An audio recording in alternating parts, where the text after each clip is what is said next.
ایسا نغمہ، ایک ایسی پکار جو ساری دنیا میں سب سے زیادہ لگائی جاتی ہے، اور وہ کیا ہے؟ وہ اذان ہے۔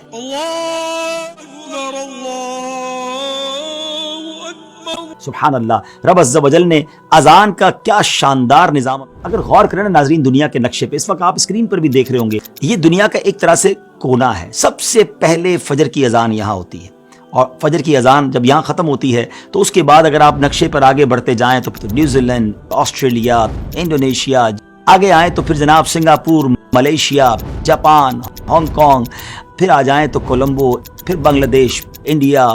پاکستان۔ ہمارے وطن پاکستان میں پھر فجر کی اذانوں کا سلسلہ ہوتا ہے، پھر یہ سلسلہ آگے چلتا ہے تو اس کے بعد آپ آگے چلیں تو عرب ممالک، گلف ایریاز، اور پھر آگے چلیں تو یورپی ممالک، پھر امریکہ اور کینیڈا میں اذان فجر ہوتی ہے۔ جیسے ہی یہ اذان فجر وہاں ختم ہونے کا وقت ہوتا ہے تو جناب پھر فجی میں ظہر کا وقت شروع ہو جاتا ہے۔ اللہ اکبر، کون سا وقت ہے جس وقت اللہ اکبر اللہ اکبر کی صدائیں بلند نہیں ہوتی، اور شیطان کو اذان بالکل بھی پسند نہیں ہے۔ جی ہاں ناظرین، شیطان کے لیے تو ایک میزائل کی طرح ہے، اس کو تو بڑی تکلیف ہوتی ہے اذان سے، اور اس کی بڑی وجہ یہ ہے کیونکہ شیطان سجدہ نہ کرنے کی وجہ سے مردود ہوا۔ اور اذان دراصل کیا ہے؟ اذان تو نماز کے لیے تو بلاوا ہے، اللہ کی طرف بلایا جاتا ہے، مسجدوں کی طرف بلایا جاتا ہے، اور لوگ اذان کے بعد رب کو سجدے کرتے ہیں۔ تو شیطان کب یہ چاہے گا کہ ہم اذان سنیں اور اذان سے محبت کریں؟ بدقسمتی سے کہنے میں مزہ نہیں آ رہا، لیکن لوگ اب مسجدوں کے قریب گھر نہیں لیتے، مسجد کے قریب پراپرٹی تھوڑی سی کم قیمت پہ بکتی ہے، اور شاید اس کی وجہ یہ ہے کہ اذان کی آواز زیادہ آئے گی یا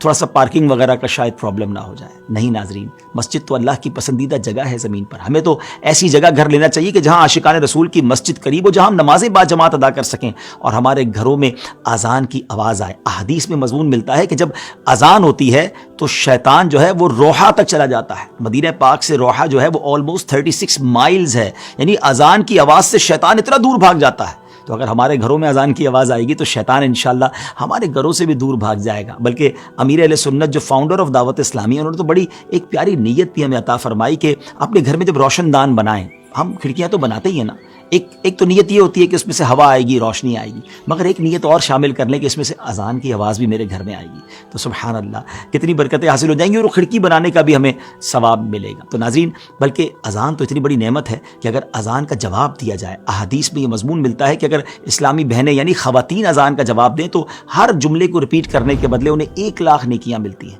اور اگر مرد حضرات اسلامی بھائی اس کو رپیٹ کرے تو 2 لاکھ نیکیاں ملتی ہیں۔ روزانہ اذان کا اگر ہم جواب دے دیں نا تو تقریباً 15 کلمات ہوتے ہیں اذان میں، 30 لاکھ نیکیاں صرف اذان کو رپیٹ کرنے میں ہم اس کا جواب دیں تو اس کا انشاءاللہ ہمیں ثواب ملے گا۔ اور فجر کی اذان میں تو الصلاۃ خیر من النوم کا اضافہ ہے، 17 اس میں کلمات ہیں، تو 34 لاکھ نیکیاں جو ہیں وہ ہمیں صرف فجر کی اذان کا جواب دینے میں ملیں گی۔ تو اذان سے محبت کیجیے، اور آئیے آج سے نیت کرتے ہیں کہ آج کے بعد ہماری کوئی نماز قضا نہیں ہوگی۔ جب بھی حی علی الصلاۃ، حی علی الفلاح سنیں کہ آؤ نماز کی طرف، آؤ فلاح کی طرف، تو اپنے کام کاج روکیے اور مسجد کا رخ کیجیے، نمازیں پڑھیے اور برکتیں لوٹیے۔